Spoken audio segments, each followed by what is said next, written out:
যোগগুরু সাহানি সাহেব, ধ্রুব sir, Lakshman sir এবং সমস্ত ছাত্রছাত্রীଙ୍କୁ শুভেচ্ছা শুভକାମନା।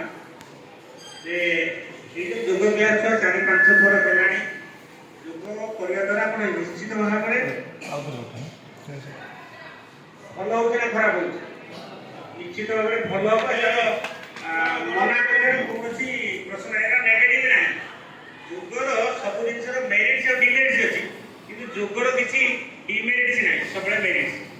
ଆମେ ଜାଣିଥିବା ଯେ ବିଶ୍ୱ ପ୍ରସିଦ୍ଧ ଯୋଗ ଗୁରୁ ରାମଦେବ ବାବା, ଯେ ସିଏ ତ ଯୋଗ କରୁଛନ୍ତି, ତାଙ୍କ ସାଙ୍ଗରେ ଯୋଉ ଛୋଟ ଛୋଟ କୁନି କୁନି ଛୁଆ ଦେଖିଛ, ରାମଦେବ ବାବା ଯାହା କରିପାରୁନାହାନ୍ତି ସେ ଛୁଆ ତାଠୁ ନିଜ ମୁଣ୍ଡ ହାତ କିଏ କୋଉଠି ପେଟ୍ରୋଲ କରୁଛନ୍ତି କିଛି ତ ଜାଣିପାରିବନି।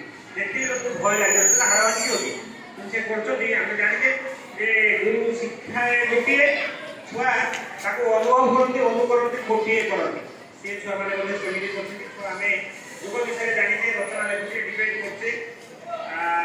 ତା ଭିତରେ ଆମେ ଜାଣୁଛେ ଯୋଗର ଉପକାରିତା, ଆମେ ଜାଣୁଛେ ଯୋଗ କରିବା ଦ୍ୱାରା ଆମେ ସୁସ୍ଥ ରହିବା, ନିରୋଗ ରହିବା। ସବୁବେଳେ ଛୁଆ ମନଟା ଯଦି ସୁସ୍ଥ ରହିବ, ପ୍ରଫୁଲ୍ଲ ରହିବ, ଆମେ ସବୁ କାମକୁ ଆଗେଇବା। ଏଇ ଯୋଉ ସୁସ୍ଥ ରହିବା ପାଇଁ ବଡିଟା ମଧ୍ୟ ଆମକୁ ସୁସ୍ଥ ଦରକାର। ମନ ଭଲ ରହିବା ପାଇଁ ବଡିର ଶରୀରର ସୁସ୍ଥ ଦରକାର। ଶରୀର ଯଦି ସୁସ୍ଥ ରହିବ, ଧର ମୋର ଇଚ୍ଛା ଅଛି ଦୌଡ଼ିବା ପାଇଁ, ମୋର ପେଟ ବାହାରି ପଡୁଛି, ବହୁତ ମୋଟା ହେଇଛି, ଚାଲି ପାରୁନି, ଯେ ବିଭିନ୍ନ ରୋଗ ଆକ୍ରାନ୍ତ ହେଇଯାଉଛି। କାହିଁକି ହେଇଯାଉଛି? କାରଣ ମୁଁ ସେସବୁ ଟାଇମକୁ ଅତିକ୍ରମ କରିଯାଇଛି। ଯଦି ମୁଁ ଛୋଟବେଳୁ ସବୁବେଳୁ ଯଦି ଯୋଗ କରାଯିବ, ତମେବେଳୁ ଯଦି ପ୍ରାଣାୟାମ କରିବ, ସକାଳୁ ଉଠିବା, ଯୋଗ